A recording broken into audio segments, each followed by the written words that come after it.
Hey there, Justice 3 Gaming. Welcome to your daily dose of Marvel Strike Force. And today's topic of discussion is going to be the team analysis for the Fantastics and Silver Surfer. Now, I call them Fantastics because I'm speaking from an perspective of a defensive team, a war defense team. So I'm going to take a look at all the numbers that are in, and I'm going to give you my opinion on some of the ISO 8s, or at least the ISO 8s that I'll be using here today.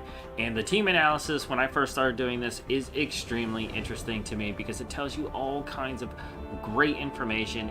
It's kind of like a storytelling kind of thing for any veteran that might play Marvel Strike Force.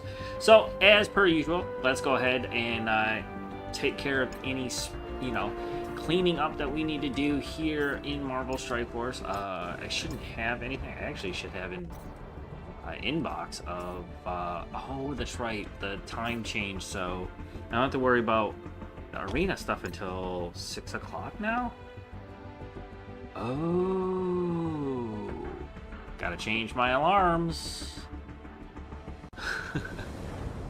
At 38, I think I'm going to save those because I can score a couple extra nocturnal points by running my Shadowland team through here, so I'm going to save those. I don't think I'm going to be bouncing up anytime soon, but I will check back probably in 15 minutes or so after we're done talking about the team analysis for the Fantastics here.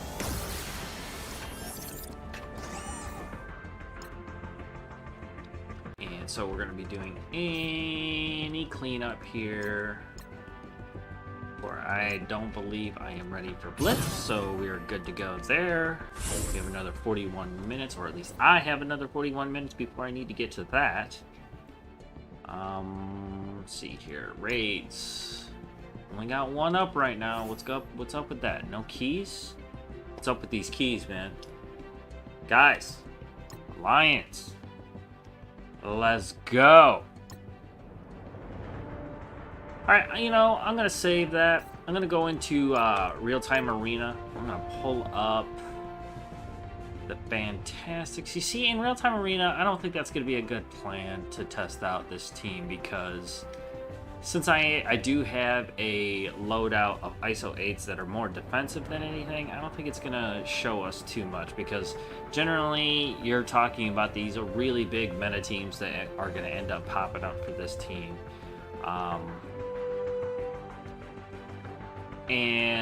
Fantastics and the Silver Surfer, they're not exactly a universal fight 'em all type team. So Blitz is a better measure, I would say. And I don't have any Blitz teams here for you. We'll give one good shout to see what happens. At 500 or above, you're really looking at some tough matchups here. And the ISO 8s that I have here for this team are based on war defense right now. If I was going to use them offensively, let's say, you know what, now that I have these saved, I don't have to worry about them so much outside of war. So I can actually change these back up here. That's probably a good idea. You know what, that's what we're going to do right now. Since I do have them saved already, I don't have to worry about changing their ISOs out. So let's pull up the Fantastic Four right now. And you're going to get a little preview of my team analysis here. Cosmic might be a good... yeah, that's very good. Okay. Visible Woman. I believe I'm going to keep that there. Keeping her alive is actually pretty important. You know what, now that I think about it, keeping the Human Torch up, you know what, I'm going to keep it right the way it is because it's a very defensive posture in that I do want a very huge offensive shots from turn 1 to turn 3 with the Human Torch, and the defensive posture that I have sort of plays around with the ISO 8s on healing the Human Torch. Now, will I get that kind of reaction out of real-time arena when I go in? I don't know. Let's see what we can do about getting a decent matchup here. Like I was saying before, you're going to get a lot of Zemos and Black Orders and stuff. Anything that's over 400,000 or 500,000. See, this one's going to be... They're going to be too fast. Fantastic Four does not do too well versus other teams that even have a little bit of speed on turn 1. Now, the power gap here is pretty big, though. If I had to guess my way through this one, your only real choice when you're fighting the symbiotes is to make sure that Scream and Anti-Venom can't do their job. They're going to be way too fast for this, though. I don't think it's going to work. Ooh, you want to know what? I can weaken them by ability block on Invisible Woman. Now, will that work against the symbiotes here, though? They're really fast.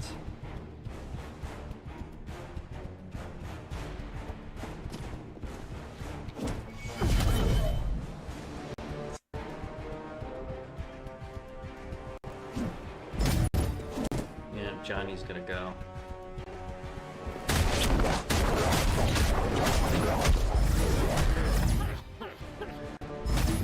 I wish that my thing had more red stars on him. Probably be a way better character to put out there. Let's use the barrier, see how long it lasts. Now, what I really need to do is... really need to get rid of it. Can I do that?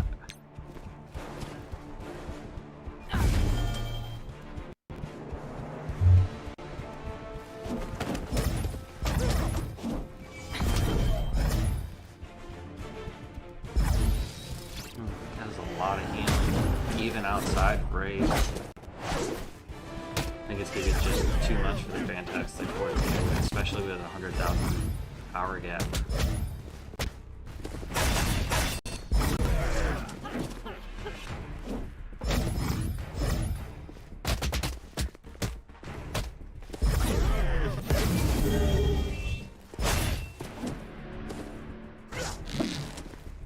Symbiotes would be a good counter team for the Fantastics, especially with Silver Surfer.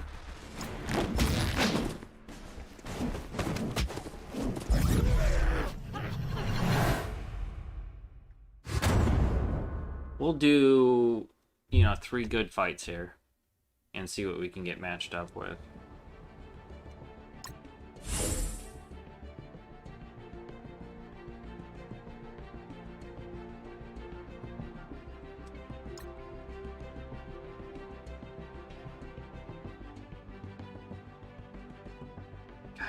I just wish the Human Torch wasn't such a fucking glass cannon. If I can get some more red stars on Thing, I definitely will switch him out as soon as I can. It's a big liability out there. At the same time, you can use a massive weapon. So here's going to be another really fast team that's going to get supported very well by Ultron.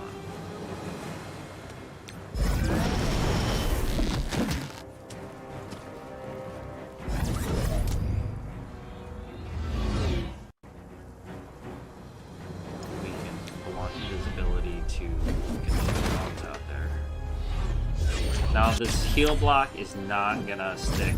Anti-Venom is made to make those disappear.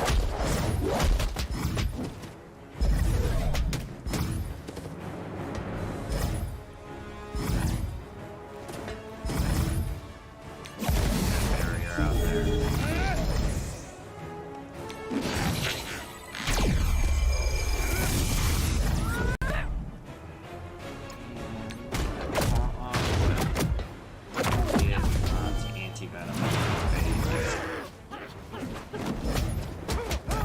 That's what this team is banking on, is being able to take advantage of the drone's positive effects.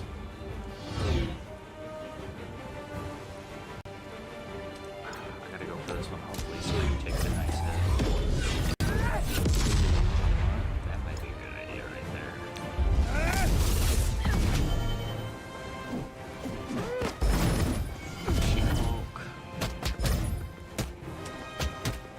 hide her. I need to hide her.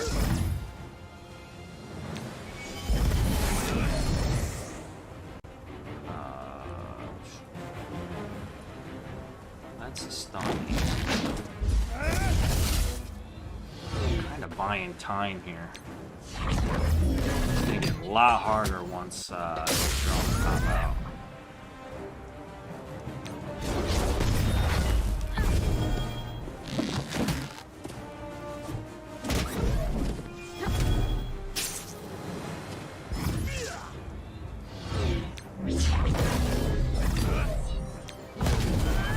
There goes anti-venom. Now we can work on Ultron.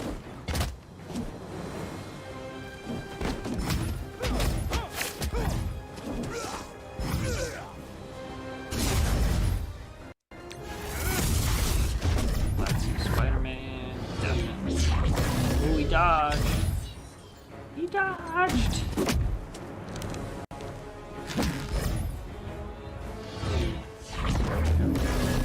Carnage has got a decent amount of life, doesn't it?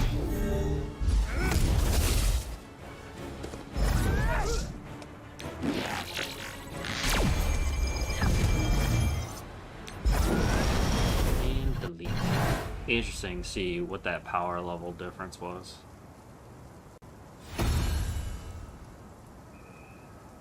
Oh, that was nearly even. On a symbiote team, that's pretty impressive.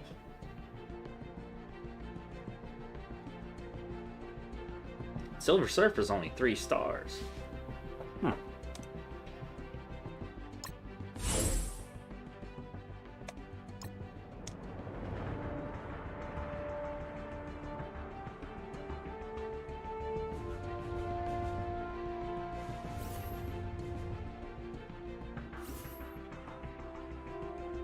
Ooh. See, no summons or anything. That's a I mean, that's a lot of, like, armor. It's really, really slow. I think I might take this one down based on speed. Yellow Jacket can very easily go. Now, the thing is, I'll have to race Thanos' taunt. I don't think he'll taunt, though. Because usually when you get 2 taunters out here, he decides to pass on the taunt and let his other tank taunt. So that's going to be a really big shot. Yep. And let's see here. Whose taunt is more dangerous? I think Thanos is. Juggernaut's still got a little ways to go. Offense down. That's good. We'll start with Juggernaut. Ghost Rider I'm not too worried about. It's when they die. Like, if he was paired up with some summons here, I might be a little more worried. I think he retaliates against any death that's on the field. Any ally death. Definitely correct me if I'm wrong, though, in the comments.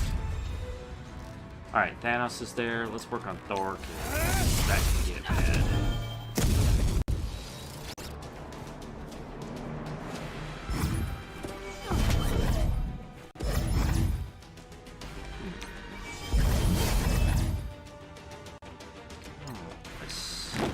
Stun Ghost Rider. That'll work Thanos a little bit more. Man, that's a 7 red Thanos. God damn.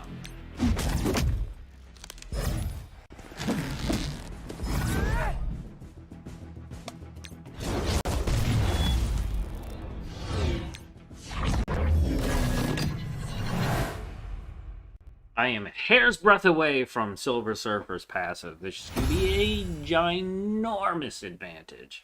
Especially for my raid team once I take out Kitty Pryde and put in Silver Surfer. That's going to be insane. Alright, that's going to be the last one for that. So, I told you guys it's going to be my team analysis. So I got all the numbers in, and let's take a look at that because it's going to be super fun for me because I'm super nerdy like that. So let's take a look. And bam. Alright, so I took down the ISO 8s that I was looking at before, just so we can focus on the story that this is actually telling us. And I'm going to start from left to right, and I'm going to give you my opinion on each one of these categories. Now, when we're dealing with speed, this team's not terribly fast on turn 1, which in my opinion is where their biggest weakness is. But you get them into Alliance War with She-Hulk here, and they become an extremely devastating defensive force. I mean, getting through this team can be super tough, but you got to take advantage of that turn 1, and depending where they are in your war, then they might be that much more impossible to take down. Now, on speed, I got the turn order in here, which makes their predictability for the first 3 turns a little bit more foreseeable. And so Human Torch right off the bat goes first. You have Silver Surfer second, and then Invisible Woman third. Fourth is Mr. Fantastic, and very last is She-Hulk, which is not that big of a deal. I wish she was just a little bit quicker, but at the same time, you really do want her to hold on to her taunt as long as possible before she starts using other parts of her kit, which does severely limit her ability to use any of the ISO 8s. Mostly, she has a... we'll get to that part for the kit. I'm getting ahead of myself right now. Now, look at Silver Surfer. Anything in purple is something that is like out of the ordinary. You know, it's extraordinary for that stat. And I highlighted this one because he speeds up every single turn. His top speed by turn 3 gets blisteringly fast. But by turn 2, he easily becomes the fastest character in the game, Black Widow being the highest at 155. And by turn 3, he's damn near doubling the speed of a lot of these slower end protector type characters that might be out there. So Silver Surfer gets extremely dangerous, which lends him to a lot of different ISO possibilities when it comes to recommendations. Now, HP. I usually do like a high for the team, like if it's an unusual marking between the different characters, the 5 different characters that are on this team. And of course, we all know the Human Torch doesn't take hits very well at all. His HP is very, very low. Now, on the plus side of that, when you're trying to consider what his ISO 8s might be, you can strongly consider all the other characters who have a very even type of HP status. So if you go, let's say, defensive like I am, a healer class will work really, really well with this team because they can all sort of gang up on the Human Torch when it comes to healing every single time one of them takes a turn. So every turn that takes, you're going to get that healing for Human Torch, who has low HP to begin with, so that percentage actually means more to him because of his HP being so low. Like I was saying before, they're all pretty even until you get to Silver Surfer, and his HP takes major jumps. That makes him that much more durable. And again, healing class would work extremely well with this character because he is so fast. He has a self-heal, so he'll be healing himself that much more each and every turn. Now, defensively, if you hook him up with a healer class, especially class 5, wow, does this character get impossible to take down. Let's move on to armor. Now, most of these are pretty low, and given that Invisible Woman is here to give out barrier, I can understand why armor is so low in these categories. That's why they're light blue here. They're very, very soft. So when you're considering taking them down, bleeds are very dangerous to this team because they do still act underneath the barrier, but that barrier, the stronger the Invisible Woman you have, the more impossible it is to take this team down. Not that they are impossible, and there's no such thing in Marvel Strike Force, so don't think that it is. But when you get to a character like the Silver Surfer, now if you can compare their numbers to the ones that are below Dark Phoenix and Ironheart, which have very high levels, I do a top 10 and a top 10 low here, so you can kind of gauge where this character might be when it comes to armor. Now 14.8 in my opinion is a really decent armor to begin with, so he's going to be taking hits like a champ. He also has a really big HP pool, so that healer class for him looks even better when it comes to survivability. That sustain is extremely high with the Silver Surfer. Next up is She-Hulk. Now, she is the protector of the team. It would make sense that her armor would be a little bit higher, especially since she is a Hulk to begin with. But, evening that out with her comic book lore and the way that this game is played, you got to kind of gauge how much damage she's going to do with how much damage she can take, along with how much damage she can mitigate with her armor. And the armor's pretty decent. So very neutral here in that territory. Now here's where this team kind of gets mixed up a little bit, and when we're talking about focus. Now, since I am using this Fantastics team for defense, focus is going to matter a little bit more to this team when it comes to mitigating damage on the field. Mr. Fantastic and the Invisible Woman have the highest focus on the team. Now, when you're dealing with things like high levels of raid and whatnot, you're looking at about 7k is kind of like your baseline when you're looking for a high enough focus to beat the check. Now, 8 and 9 is extremely good, especially when you're talking about taking a defensive team on that's more PvP than anything, especially during Alliance Wars. Mr. Fantastic has a way of, taking down defense ups. I believe he flips them, and you're talking about Invisible Woman. When she does use her barrier, which is her most powerful aspect, she's going to be putting down offense down to those characters as well. So even more damage is being mitigated right off the bat when her turn comes up. And getting that offense down is extremely powerful when it comes to that and recovering damage. Human Torch obviously has a low focus, doesn't really need it. I mean, he does put bleeds out there on his basic, but he moves fast enough to where you really shouldn't have to worry about bleeds all that much unless you're going to be using him more in the offensive style of things for ISO 8s like a Striker or even a Raider. I wouldn't recommend Raider because leaving, crits up to chance is too much RNG for me, which is the random numbers game. If you're not familiar with that term. It does set up a question mark when people come to fight this team. Will the Human Torch hit a crit and then have to deal with the bleeds also? And not to mention his ultimate. But low focus is to be expected, and that's why he goes super low. Same thing with She-Hulk, although she does have some pretty devastating negative effects that she puts out there. 5.8 is pretty low, but almost on a standard level when you're talking about a protector. It's cool when it gets out there. You could definitely put a skirmisher on her because her attack kit is 3 and 0. So her kit ratio is 3 and 0. So getting a vulnerability out there is a big advantage for anybody that might be utilizing Striker or Skirmisher. And here we go with Silver Surfer. This kind of focus is insanely useful.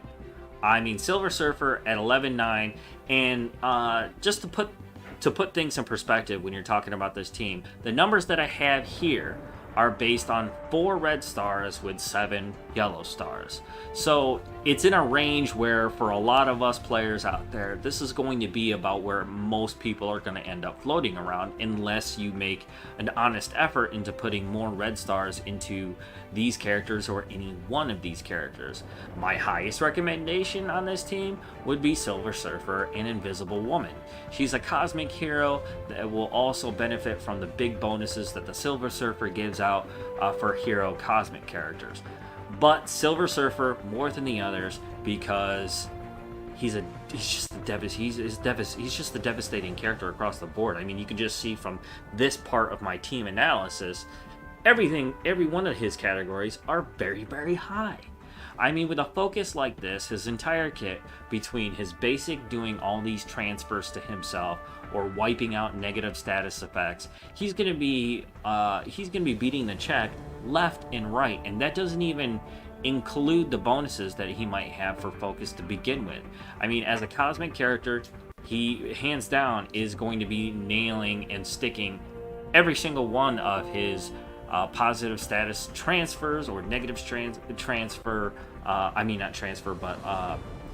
Wiping the negative statuses off himself, or even removing the positive statuses from the enemies. I mean, 11-9, you can put this character in any mode in the game and he'll be crazy good. This is a focus like this is a theory crafter's dream. I mean, you compare that with his armor and HP and speed already makes him crazy good. Probably one of the best characters in the game right now, hands down.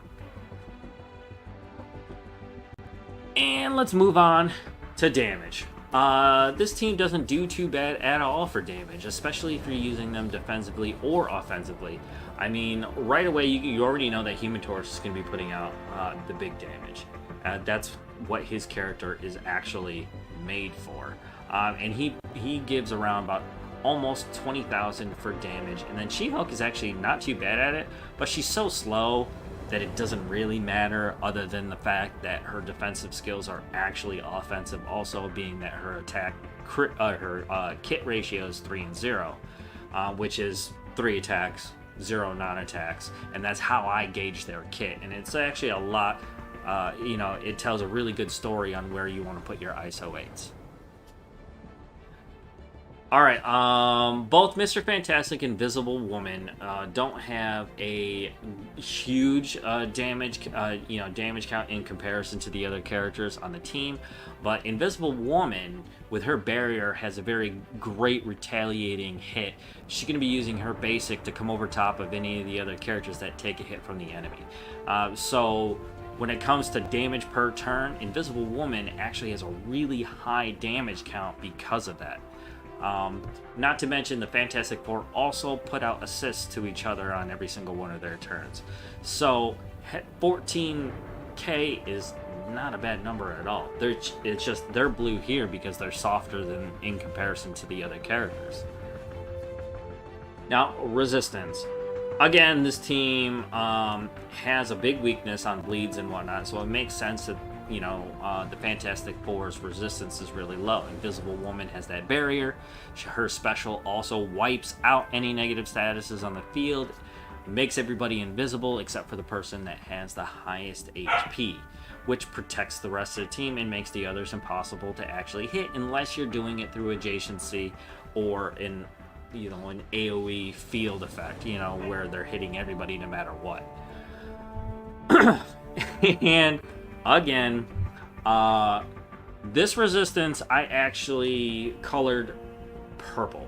He, just on raw resistance, has the highest resistance in the game. Now, I still don't count Jessica Jones on this list on my top and bottom here. If you look at the bottom, Silver Surfer is at the very top right now for resistance. Jessica Jones's resistance is so freaking high that there's nobody that comes close to her under that. Silver Surfer is actually the closest. She still almost doubles that from the Silver Surfer for her resistance. So just to get an accurate gauge for the team analysis, I'd take Jessica Jones off. And so Silver Surfer gets the top spot here. So that's why he gets the purple in resistance. And then Anti-Venom being the bottom of that. But that doesn't matter at all. But what does matter is that not a lot of stuff is going to affect the Silver Surfer. He transfers, he heals, he's got big armor, big focus, big resistance. He's going to be resisting a lot of stuff, except for some teams at the top level in Arena. You're talking top 100 in Arena, probably more likely top 50, and then Blitz definitely, you have to be at 8.3 to get these negative statuses to stick to them. I mean, you got to have some really big characters with some really high focus to get anything to stick to him. Alright, we'll move over the menu to the last bit here. We got turn predictions, or estimates right here, what you can, foretell is going to happen for the first 3 turns. And the kit ratio. Now, all these guys have a pretty standard kit ratio, so does everybody. The only thing the kit ratio does for you is it allows you to know what kind of effect you're going to have with the ISOs that you're going to be using for your team. Any character that has more attacks than non-attacks is going to utilize ISO 8s like Striker or Skirmisher and Raider a lot better. Raider, you kind of want to stick to those characters that are going to actually crit from their abilities rather than leaving it up to chance to stack or put down vulnerabilities on the team and increase their damage to a really high crit level. That's kind of another subject altogether, so I'm going to kind of push that to the side so we can stick to the analysis. But when you're talking about ratios that are typically 1 to 2, meaning 1 attack and 2 non-attacks, now you're in an area of the game where you can start utilizing Healer class or Fortifier. Fortifier is another one of those advanced classes. You want to try to stick to high evasion characters or high speed, high evasion characters for Fortifier because it's such a low percentage. You need a really high HP to make that useful, and even if you do have a high HP, you gotta have a moderate to high speed to really make that work for you.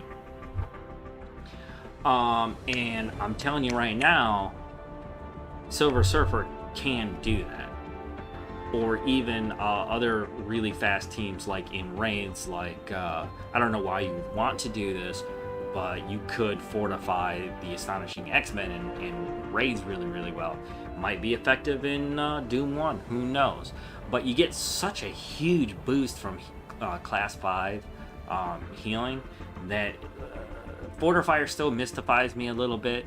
My personal belief on ISO 8s when it comes to Fortifier is originally my understanding was that you're supposed to be able to barrier your entire team, and that's probably going to come in this tier 2 ISO 8 section, your blue ISO 8s.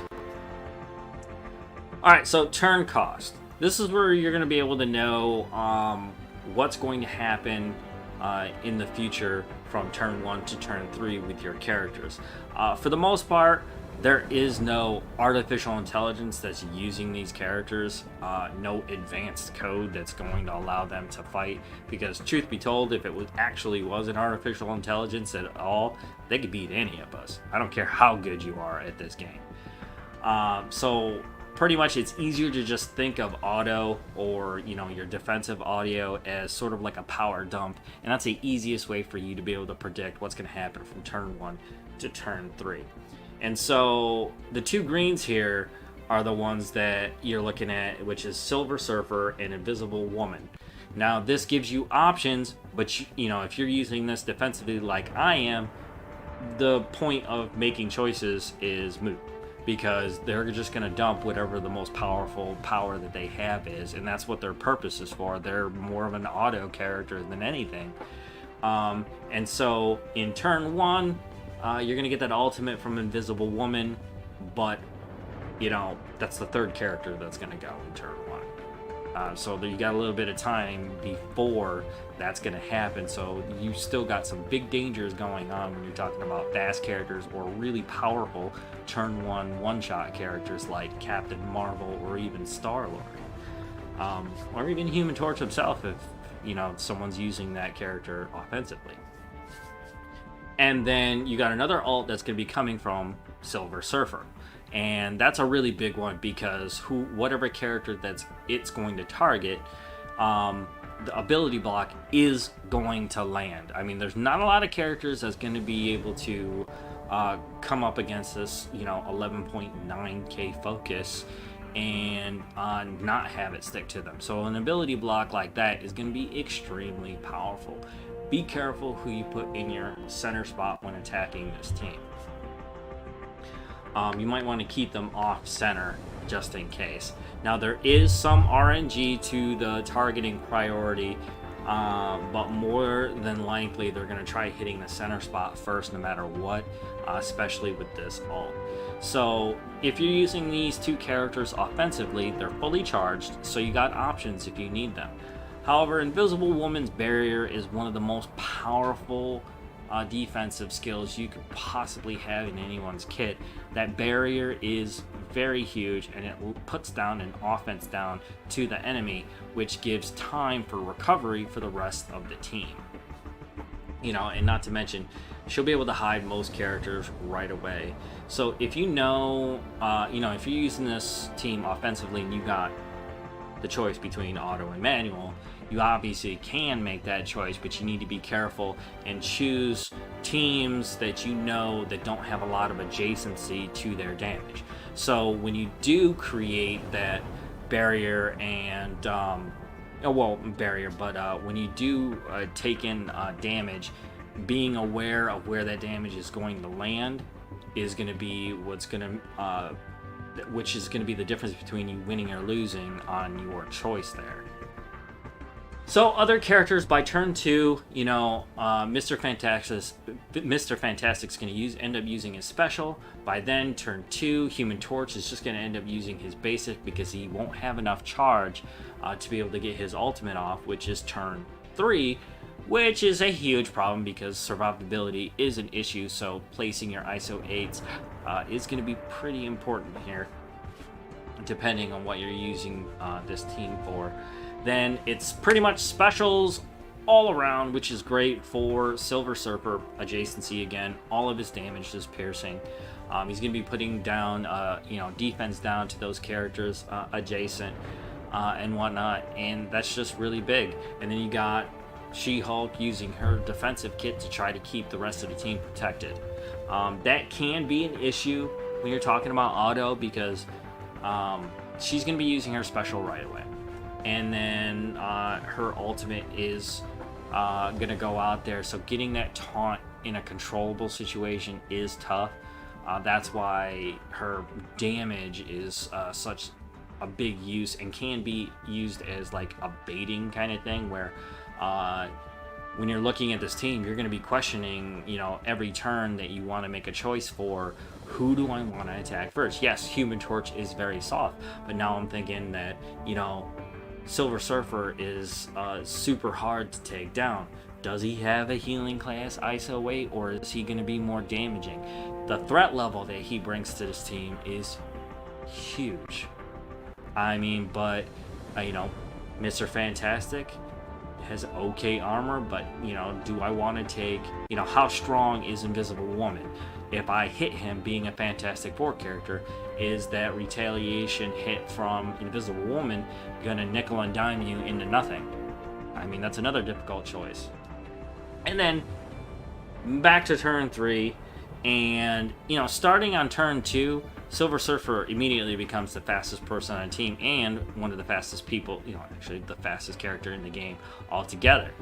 And so his turns will start coming up much more quickly, and so he becomes a direct threat much faster than you would expect, especially after turn 2, because by turn 3 he's at max speed, and that basic of his is pretty devastating because it will transfer positive effects and negative effects from himself and his team, transferring them to the enemy or taking away positive effects from the enemy and giving them to himself, making him even more dangerous because by turn 4 and 5, well, Jesus, if you let the Silver Surfer just keep on going, and depending on how many red stars he has, he could very easily become one of the hardest characters in the game to take down during Alliance War. Easily. Even more so than Dr. Octavius. Dr. Octavius, man, I would say for takedowns, that could be an easy thing, but I would say the deciding factor here is just the sheer fucking speed that the Silver Surfer will have at this point. And the fact that he heals every single turn makes it even worse. Put it, in war, put a class 5 healer on him, and he could theoretically become unstoppable. And being that his resistance is so goddamn high, getting a stun to stick to him will be insanely difficult. You definitely got to know what you're doing. You're going to be probably in the next 2 to 3 months seeing all these Silver Surfers probably wind up on defense. And so, the team analysis. Now, what do you do for this team? Now, I can tell you for a fact, Silver Surfer can take any ISO 8 in the game and make it his bitch. I would say probably even Raider for him would be pretty devastating, given that his damage is all piercing. Getting a crit hit with Silver Surfer can be crippling for any character in the game.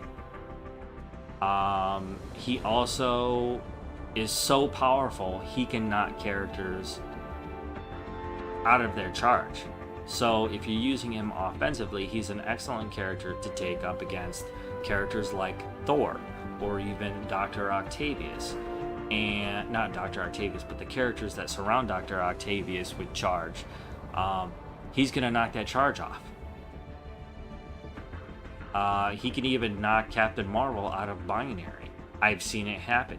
I actually utilize it sometimes during RTA. Real-time strategy, or even during Blitz, because with new teams, I like to get as much practice as possible. So any of the newer teams, I tend to stay away from simulation and fight that manually, because knowing your teams are the best, fighting with your teams is the best way to learn what they can do. So Silver Surfer right away almost doesn't even matter what you use. He's going to be that much more dangerous when he does. Now, if you are doing Alliance War with Silver Surfer, I would highly, highly, highly recommend Class 5 Healer. He's got so much HP and so much armor and so much resistance, it almost doesn't make sense to not give him a healer class. Any damage that he takes, if it's even significant, will immediately get healed. Now, yes, he does have an on-turn 5% heal. Now, to me, what that says is that, it's not that great. It's better than 0. But imagine what a Class 5 healer would do for this character. It would bump up 5% on top of what Class 5 already gives, which will be a ginormous chunk of HP, given his HP is so huge. Healer class, a Class 5 healer for Silver Surfer seems just like a smart choice to me. You could do Striker, which would transfer a lot of any positive effects that might be coming out there and boost his damage a good chunk, being with Striker, and if you mix up Skirmisher or Raider to be able to take advantage of vulnerabilities, that much more damage on top of it, and given how fast he is, he can definitely stack that up pretty quickly. Skirmisher, absolutely awesome, but I wouldn't recommend it. I would say that would be the lowest that you should go. I mean, he'll get a lot of vulnerabilities out there, and that could be an advantage to characters like Human Torch if you utilize Striker for that character. He could do more damage, plus put down bleeds, which would be a decent way to go about things. I would save that for an offensive lineup, but definitely Skirmisher would be the weakest for the Silver Surfer. Raider is good, but again, I don't like leaving damage like that to RNG, to chance. His kit doesn't have any auto crits or anything like that. Let's take a look at his character real quick. And just so I'm not, feeding you misinformation, we'll take a look at Silver Surfer real quick and see, does any of his kit guarantee a crit? And I don't think there does. He's still relatively fresh, and so there's a lot that I still have to memorize and learn about his character. but a lot of it is about piercing damage and putting down negative effects or giving himself positive effects. Yes? Damage done. Thank you very much. That would be the signal for a near end of the show, but I'm going to finish this up because there's not that much more left to talk about.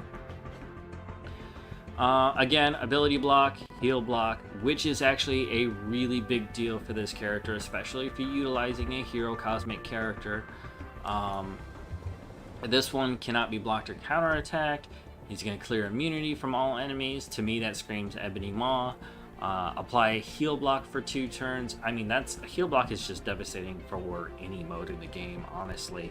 And for him especially, given that his passive actually works into that. Which is, on spawn, he's going to get defense 3, lower resistance by 50% for all enemies with heal block. I mean, that passive alone has nothing to do with anything except how awesome the Silver Surfer is. However, you can look at level 4 right here. If this character has 1 or more cosmic allies, all allies will gain 50% focus. So right away, characters like, if you want to talk about the ISO 8 recommendations, nobody needs Skirmisher on this team. Nobody. The only character that this extra focus is actually going to help is going to be the Human Torch. That's actually a pretty much bigger deal than you might think. He does lay down negative statuses. It's just his focus is so low that in any normal fight in any mode in the game, his focus is so low it's almost pointless. You're right here. You got Bleed. Bleed is a great negative status. For here, not so much. This is all about getting positive effects for himself, so that's a turn 1 type of ability. But here you go. Supernova. Attack all enemies for 400% damage. Get offense down to all enemies. That's actually the big one, assuming that he survives to turn 3. And having his focus so low, it fucking sucks. Because even if you pop this off and do all that damage, okay? And at this point, both She-Hulk and Human Torch, on average, are in the danger of getting knocked out of the fight. By having Silver Surfer there, and knowing that there's at least 1 cosmic ally there, effectively increasing the focus of the Human Torch another 50%, at 5.8, that punches it up really, really high. Up past the 7K mark that I told you for higher level rates that you need to beat the check.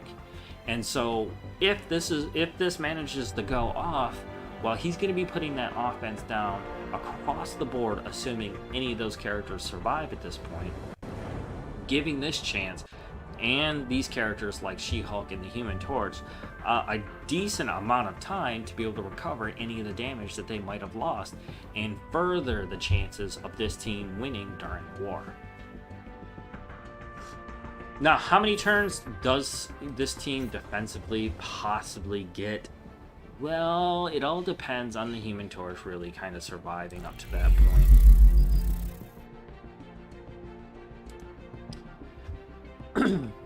He gets that offense down, it's pretty much donezo for any team that actually can go that far and not take this team down. So, what I am doing, I am going to take the Human Torch. I am using this team as a defense team, so you can take that however you will if you see me out there in Alliance War.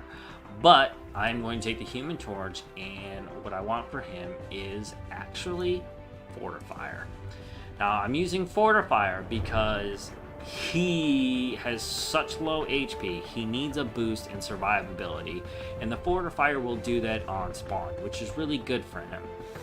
He'll be able to survive 1 or 2 good attacks, or at the very least, let's say it's an auto or whatever, right? Well, there's an RNG chance that nobody will attack the Human Torch and he'll be able to survive a hit from another character that might pop up. And if they don't bother targeting Human Torch to begin with, and they say they think they can take down Invisible Woman or Silver Surfer before that because they're much more dangerous, well, they could be paying for it in the end. But to me, this is going to increase the probability that the Human Torch makes it to his turn 3 and lays down that big ult with the offense down. However, it does take a little bit of finagling to make this actually work at the highest probability. Now, also, I'll point this out, getting a fortifier on the Human Torch, he is very fast, okay?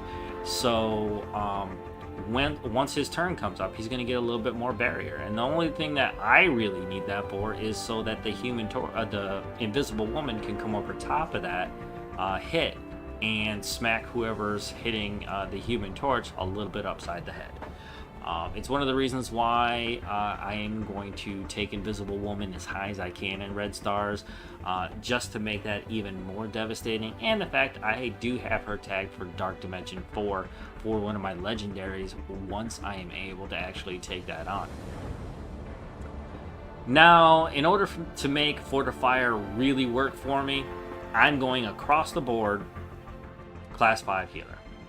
Why am I doing that? Well, their HP, if you can see, you can actually see that right here, is all pretty balanced between each member. And being that the Human Torch is so low on HP, every time one of their turns come up, that HP is actually a decent chunk for the Human Torch. And Silver Surfer, that's self-explanatory.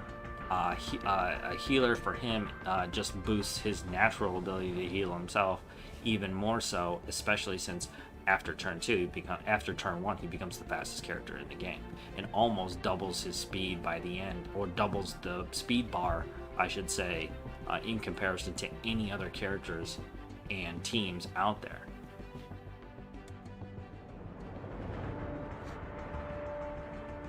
And so She-Hulk, here's the one that I do have a little bit more of a difficult time trying to figure out what I want to do with her. I do have a decent amount of experience playing this team and getting them to work correctly and kind of testing how they feel in Blitz, Real-Time Arena. I mean, you saw the first 3 fights that I took on in Real-Time Arena, so you have a pretty good idea on how this does work.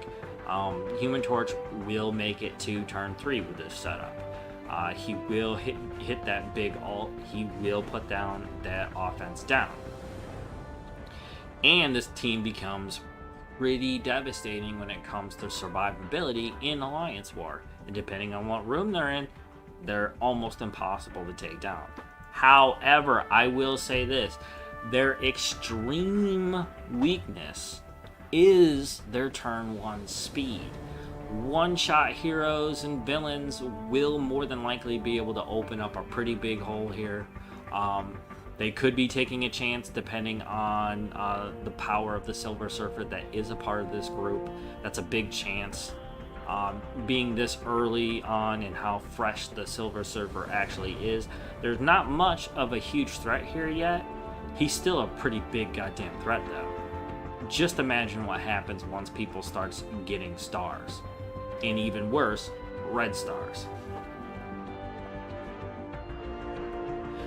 And so, he becomes that much more impossible to take down. And so you really got other, players coming into this fight really trying to scratch their heads about what they're going to do about this.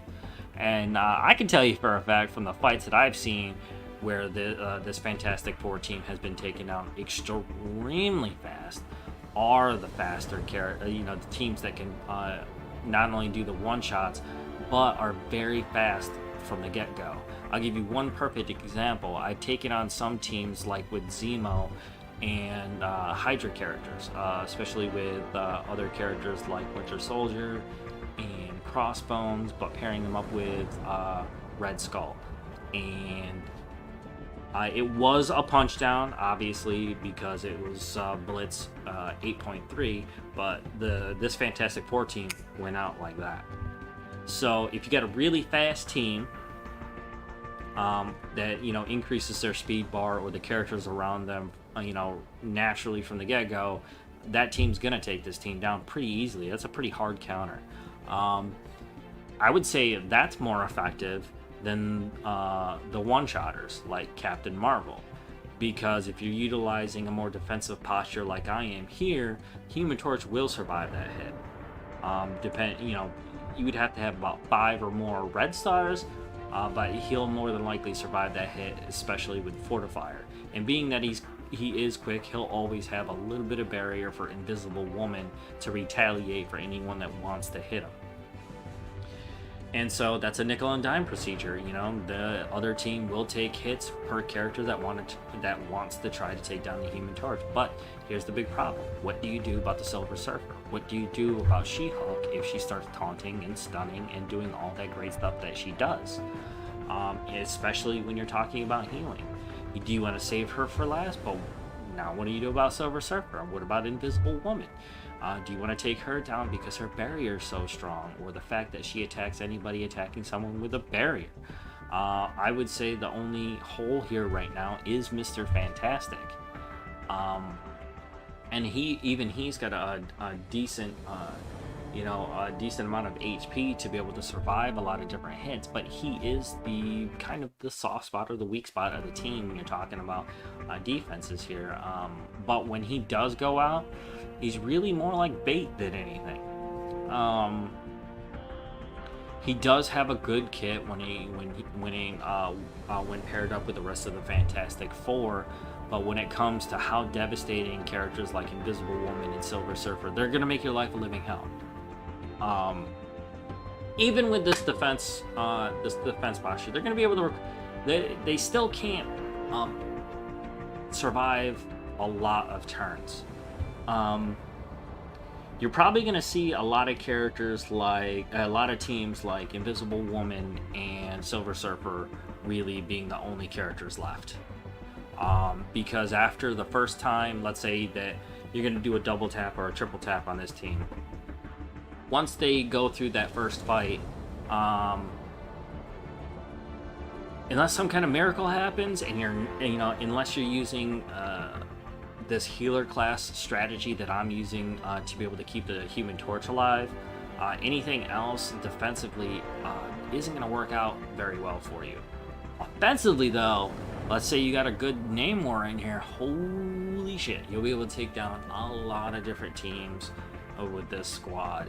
I could see Namor replacing Mr. Fantastic here, taking down some major positive statuses. Being that the Silver Surfer is actually the fastest character on the team, especially when compared to Namor, he's going to take that. More than likely, he's going to end up taking down those blocks so that Namor can come in behind that and actually knock down any other positive effects that are out there, and he'll be able to crit. Can't crit when you got block out there, but he'll crit when they're down, especially with this new Silver Surfer here. Who would I recommend that you take down for an attack team? The Thing. I would consider him more defensive than anything, and like I was saying before, I probably would put the Thing in place of the Human Torch because he is more defensive, he has more HP.